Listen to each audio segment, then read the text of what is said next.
Welcome to Zisodel TV.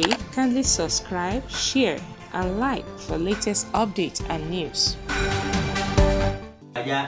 Say hallelujah on me. Nigga ti baba ti gbadura mi. But they think say I'm in nobody. Ologo 14 get ti gbera nsin.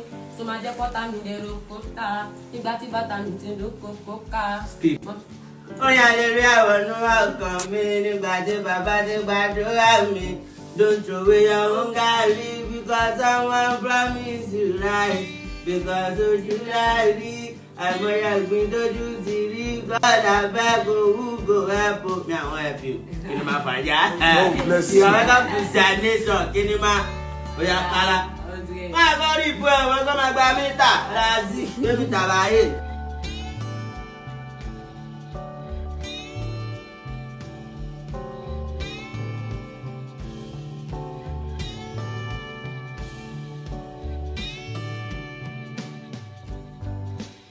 Are you ready?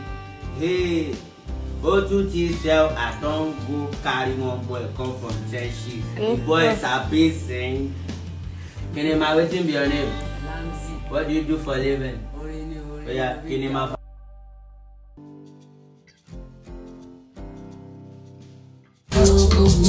They got the